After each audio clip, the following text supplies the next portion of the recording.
My name is Dr. Karunesh Kumar Singh. I am Assistant Professor in Department of Applied Science and Humanities, IIT Lucknow.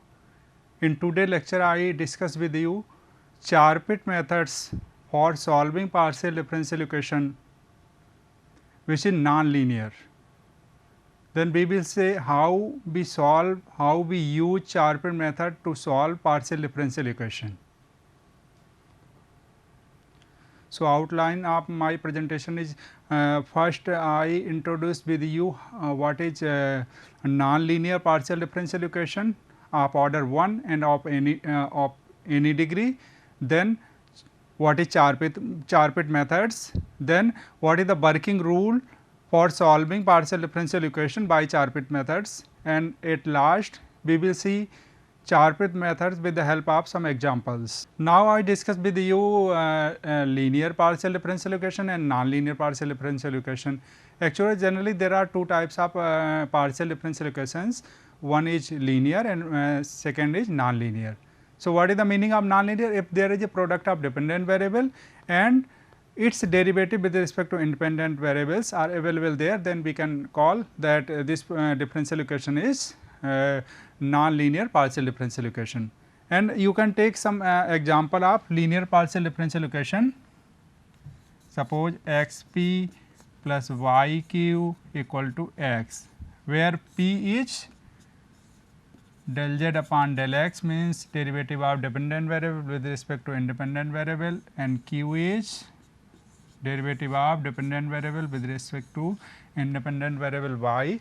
So, this is the example of linear partial differential equation, and we are taking here some example p x plus q y equal to p q. This is the example of non-linear partial differential equation. Why? Because there is a product of dependent variable with respect to x and derivative of dependent variable z with respect to y. So, this is non-linear partial differential equation. Now, I am explaining that what is the Char-Pit method. Actually, this is the general method to solve non-linear differential equation, and you can easily see that any non-linear differential equation can be written in this form: f of x y z p q equal to 0, where z is dependent variable and x and y are independent variables, and p is derivative of dependent variable with respect to x, and q is derivative of dependent variable with respect to y. So, this is a non-linear differential equation, and a very well known relation, you know, that dz equal to, you can say, del z upon del x dx plus del z upon del y dy. So, you know dy, sorry, this is dy. So, you know this relation. So, we will use this relation in Char-Pit method. Then there are some Char-Pit auxiliary equation. You can remember these auxiliary equations, and these auxiliary equations actually dp upon del f upon del x plus p del f upon del z equal to dq upon del f upon del y plus q del f upon del z del y equal to dz upon minus p del f upon del p minus q del f upon del q equal to df upon 0. So, first we construct these Char-Pit auxiliary equation, then take any two fractions, and we also use here dx upon minus del f upon del p and dy upon minus del f upon del q. So, you have to know, you have to learn these Char-Pit auxiliary equations. आपको ये याद करना पड़ेगा, ये आपके mind में होना चाहिए, तभी आप Char-Pit मेथड को आप अप्लाई कर पाओगे. उसके बाद इसमें हम करेंगे क्या, first we have to take first you write Charpit auxiliary equation, then you can take any two fractions. इसमें हमने देखा था 6 फ्रैक्शंस है, इसमें कोई भी दो आप फ्रैक्शंस ले लीजिए और दो फ्रैक्शंस को लेने के बाद you can easily integrate and find a relation between at least between relation between P and Q आप फाइंड कर सकते हैं. The simplest relation found in previous step is solve along the given equation two determine P and Q.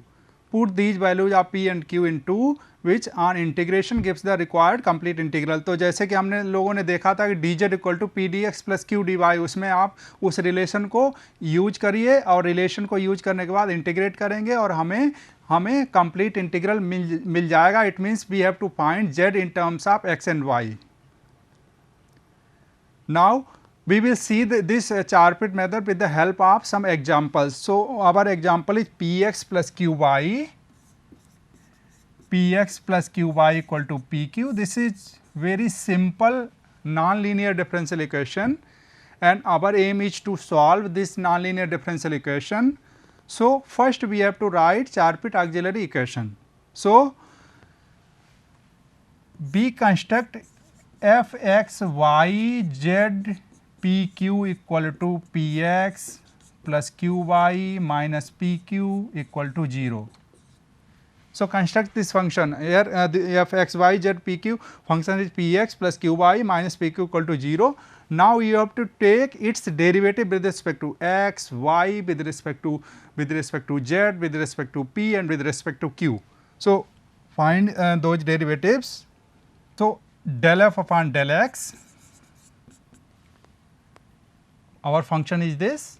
So this is our p, and del f upon del y, differentiate this with respect to y, this is q, del f upon del p, and differentiate with respect to p. So x minus q, del f upon del q, this is y minus p, and del f upon del z, because z is absent here, so the value of this is equal to 0.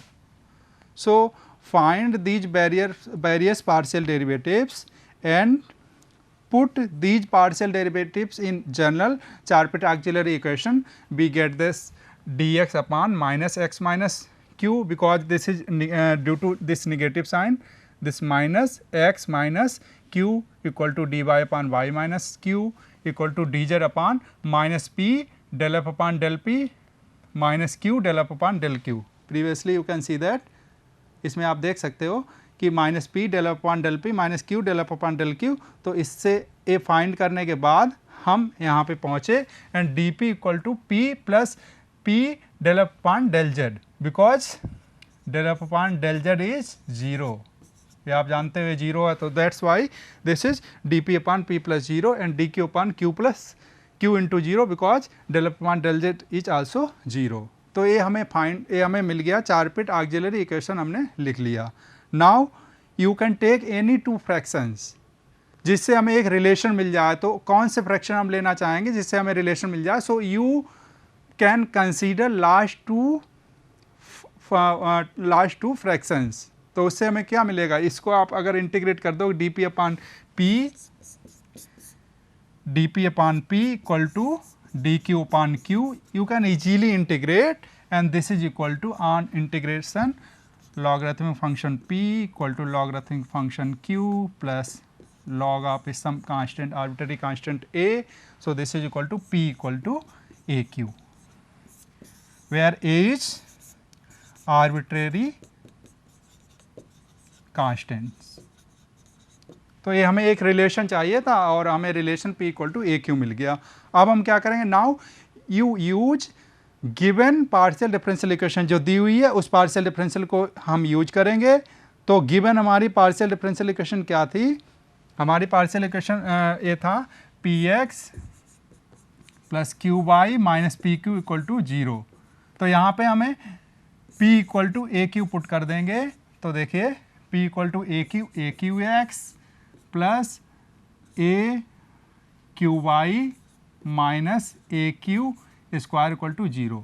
तो इससे Q की value हम find करेंगे और Q की value हमारी आ जाएगी, value of Q is AX plus y upon a हमारी वैल्यू Q की आ जाएगी.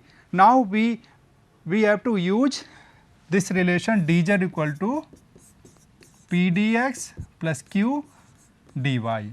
ये रिलेशन को हमें यूज करना. Then p d x plus our P is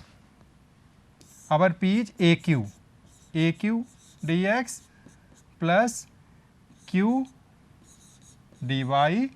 और देखिए इसमें तो Q कॉमन ले लीजिए, A dx plus dy and put the value of this Q AX plus y upon A और this is A dx plus dy and dz equal to this. So dz equal to this, then we can write a dz equal to, we can write a dz equal to ax plus y, ax plus y and a dx plus dy. So यहाँ पे आप देखिए derivative of this function is available there and that is a dx plus dy.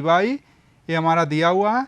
So you can easily integrate this equation. Suppose this equation is star, you can easily integrate, and integration of dz is z. So this is a z equal to ax plus y whole square by 2, because integration of this is 2, and take another constant b. So this is another arbitrary constant b. So this is our complete solution. This is our complete integral where a and b are arbitrary constants. क्योंकि पहले हमने एक बार integrate किया था, then we have taken a as a constant, then यहाँ पे हम integrate कर रहे हैं तो here we are taking b as a constant. So there are two arbitrary constant because b integrate 2 times. तो ये आपका solution हो गया. This is a very simple example.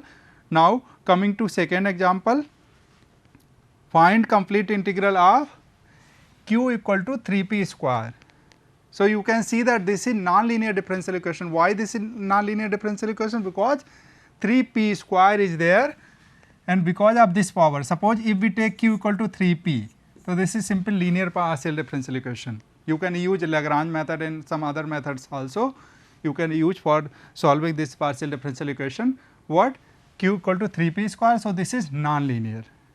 And we are using Charpit method, so you can construct fx, y, z. You can write it in this form, fx, y, z pq equal to 3p square minus q equal to 0. Standard form में हमने इसको लिख लिया. हमारा function f यहाँ पे a हो गया. Now we will write corresponding Charpit auxiliary equation. तो चारपिट ऑक्सिलरी इक्वेशन ए आएंगे. उससे पहले हमारा था fx,y,z फंक्शन था, fx,y,z pq हमारा फंक्शन था. यहाँ पे देखिए 3p square minus q. Okay, so differentiate this f partially with respect to x, y, z and p and q. उसके रिस्पेक्ट में डिफ्रेंशिएट कर दीजिए तो हमें क्या मिलेगा, del f upon del x equal to 0, del f upon del y this is equal to also 0 because x and y z are absent here. Del f upon del z this is equal to 0 and del f upon del p means partial derivative of f with respect to p, this is equal to 6p. उसके बाद del f upon del q this is equal to -1. So and del f upon x, y, z and p, q ये हमारा partial derivatives मिल गए. And हमें यही Charpit auxiliary equation लिखने के लिए हमें चाहिए. और जैसे कि हम लोग जानते ही हैं कि पहले हम लोगों ने ये, आप याद कर लीजिए, इसको कई बार आप लिखेंगे तो आपको याद हो जाएगा. Del f upon del p equal to d y upon minus del f upon del q equal to d z upon minus p del f upon del p minus q del f upon del q equal to d p upon del f upon del x plus p del f upon del z equal to dq upon यहाँ पे लिख दे रहे हैं इसको dq upon similar pattern पे रहेगा del f upon del y plus q del f upon del z. Okay. So you have to learn these standard 4-bit auxiliary equation. ये आपको याद ही करना पड़ेगा और आपको याद है तो आपने डेरिवेटिव जैसे कि निकाल लिए तो dx equal to minus del f upon del p. तो del f upon del p यहाँ पे क्या है 6p, तो dx upon minus 6p equal to dy upon minus del f upon del q because this is minus 1, so dy upon 1 and dz equal to minus p del f upon del P.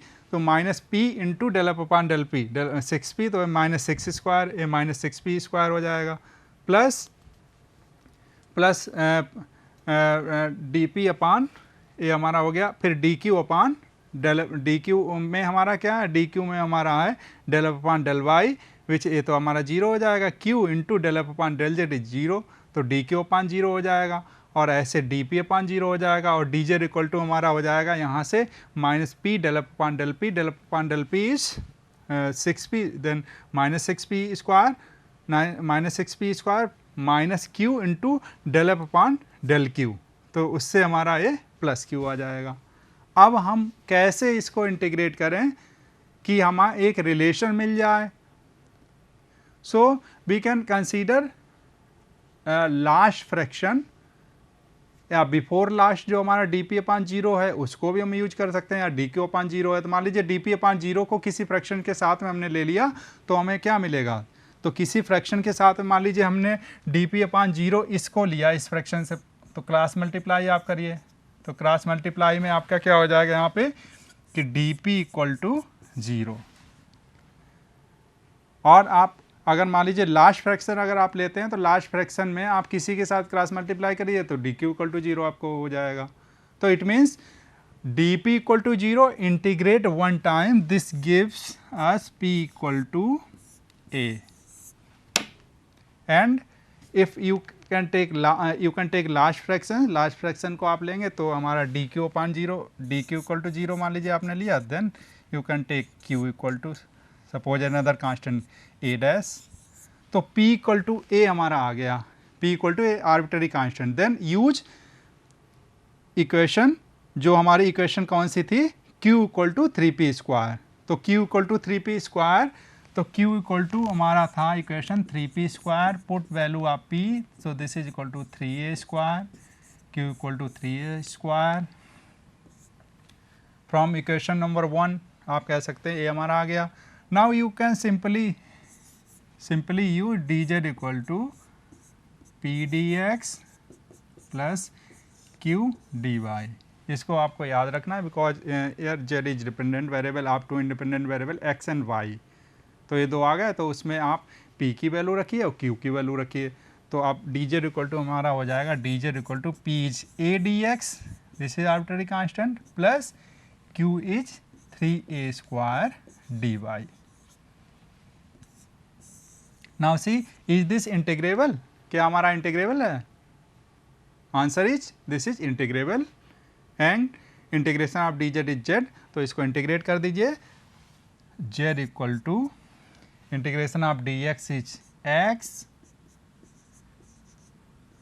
3a square, integration of d y is y, and you have to take one another constant which is small v, another arbitrary constants, and we have also taken a as a arbitrary constant, वो भी हमने ले लिया. तो यहाँ पे हमारे दो जो है दो कांस्टेंट आर्बिट्ररी कांस्टेंट हमने यहाँ पे लिए, and complete integral is complete solution is z equal to a x plus 3a square y plus v.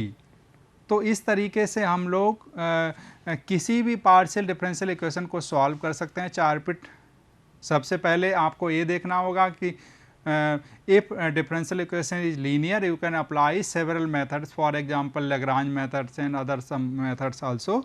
And if differential equation is non linear then you can use 4-bit method, and you have to write a non-linear differential equation in standard form which is f x y z equal to 0. इस form में लिख लीजिए सबसे पहले x y z p q equal to 0.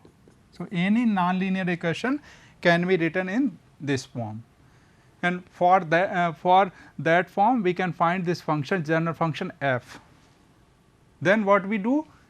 Differentiate this function f with respect to x, with respect to y, z, with respect to p, and with respect to q.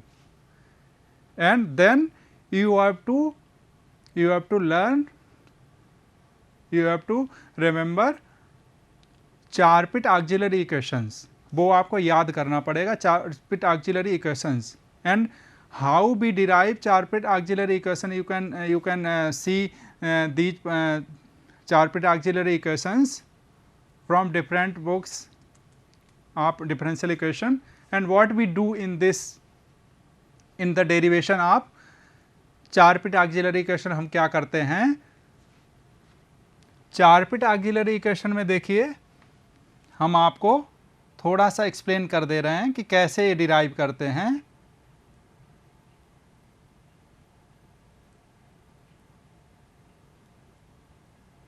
हाँ, सबसे पहले हमने we have taken one non linear differential equation which is f x y z p q equal to 0. ये हमारी non linear differential equation है which is denoted by equation number 1.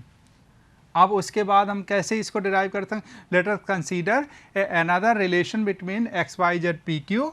हम ए consider कर लें, suppose f capital f x y z p q equal to 0, and इसको equation number आप 3 कह दीजिए.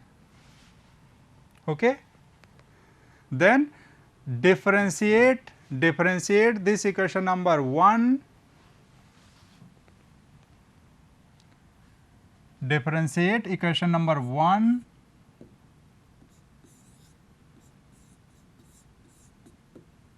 with respect to x and y. differentiate करिए, and on same pattern we differentiate equation number 3 with respect to x and y. differentiate equation number 3 with respect to x and y. Differentiate कर दिया दोनों equation को, और इससे you will get 2 set of equations, 2 set of equations आपको मिलेंगी. तो उसको मान लीजिए आपने कह दिया 4, 5, 6, 7. तो 4 सेट ऑफ इक्वेशंस से आपको क्या करना है? 2 इक्वेशंस यहाँ पे आपको मिलेंगे, suppose equation number 4 and equation number 5. if we differentiate with respect to x and y, suppose this gives us equation number 6 and 7. okay, तो 4 सेट ऑफ इक्वेशन से हम किसको इलिमिनेट करेंगे? 4 सेट ऑफ इक्वेशन से हम इलिमिनेट कर देंगे, del p upon del x and del p upon del y. इसको एलिमिनेट करने के बाद एक्चुअली मिलेगा, we get Lagrange linear differential equation. Lagrange linear differential equation, और लैग्रांज लीनियर डिफरेंशियल इक्वेशन को कैसे सॉल्व करते हैं आप लोगों को जैसे कि पता होगा, उसमें भी हम ऑक्सिलरी इक्वेशन लिखते हैं. तो वही auxiliary equation, for that auxiliary equation we get Charpit's auxiliary equation हमें वहीं से मिलती हैं. तो यहाँ पे सबसे पहले हमने डिफ्रेंशिएट कर दिया इक्वेशन नंबर 1 और 3 को हमने डिफ्रेंशिएट कर दिया, एक्स वाई के रिस्पेक्ट में दोनों को डिफ्रेंशिएट किया, तो हमें 4 इक्वेशन मिल गई. और 4 इक्वेशन के बाद में हमने del p upon del x और del p upon del y, differentiating 1 and 2 equation with respect to x and y and eliminating del p upon del x and del p upon del y, we get Lagrange linear differential equation. और Lagrange linear differential equation आपको पता ही है कैसे solve किया जाता है, उसके लिए भी करस्पॉन्डिंग ऑक्सिलरी इक्वेशन लिखनी पड़ती हैं. और यहाँ पे भी हम करस्पॉन्डिंग ऑक्सिलरी इक्वेशन लिखेंगे, तो जो हमारी ऑक्सिलरी इक्वेशन आएंगी, उसको हम कह देंगे चारपिट्स ऑक्सिलरी शार्पिट्स ऑक्सिलरी इक्वेशन।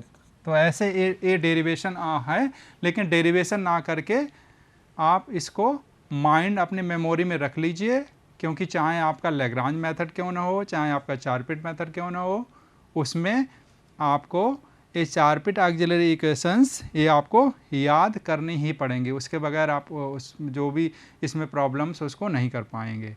और ये सबसे जो इम्पोर्टेंट बात इसमें ये है आपकी कि हमारी इक्वेशन नंबर 1 इज, यहाँ पे आपको दिख रहा होगा equation 1 is this is partial differential, this is partial differential equation. और पार्शियल डिफरेंशियल इक्वेशन से यहाँ पे हम देखिए, जब आप ऑक्सिलरी इक्वेशन में आपको टोटल डेरिवेटिव आपको लिखना पड़ रहा है कि dx, यहाँ पे पार्शियल डेरिवेटिव निकालने के बाद आपको टोटल डेरिवेटिव आपको लिखना पड़ रहा है, और टोटल डेरिवेटिव से आप उसको इंटीग्रेट कर दे रहे हैं, और इंटीग्रेट करने के बाद कोई भी दो फ्रैक्शन, एक रिलेशन हमें मिल गया, और रिलेशन मिलने के बाद dz equal to p d x ये हमने यूज किया।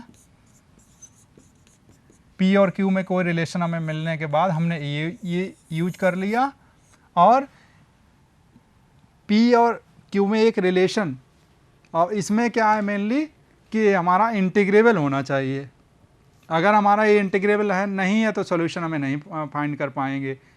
तो इसीलिए एक रिलेशन आप फाइंड कर लीजिए, और उस हिसाब से इसको आप, हो सकता है डायरेक्टली आपको ना दिखे कि ये इंटीग्रेबल, दिस इज इंटीग्रेबल और नॉट, तो उस केस में आपको करना क्या पड़ेगा, थोड़ा रीअरेंजमेंट भी आपको करना पड़ेगा। जैसे ये हमने 2 एग्जांपल्स ये जो लिए हैं यहाँ पे, उसमें देखा है कि थोड़ा सा इसमें रीअरेंजमेंट कर लीजिए, उससे आपका हो जाएगा ये इंटीग्रेबल। तो इंटीग्रेबल करने के बाद जब इंटीग्रेबल हमारा हो गया, इंटीग्रेट कर दीजिए, और आर्बिट्ररी कांस्टेंट लेना ना भूलिए जहाँ पे भी आपको इंटीग्रेट करना है। तो इस तरीके से हमें कंप्लीट सॉल्यूशंस किसी भी non linear partial differential equation का हमें मिल जाएगा। तो आज के लेक्चर में हम लोगों ने यही सीखा कि चारपिट मेथड को हम कैसे यूज करेंगे, और आगे के नेक्स्ट लेक्चर में हम कॉची मेथड ऑफ कैरेक्टरिस्टिक्स से कोई पार्शियल डिफरेंशियल इक्वेशन कैसे सॉल्व करेंगे, इसको हम देखेंगे। तब तक के लिए धन्यवाद। Thank you very much for your kind attention.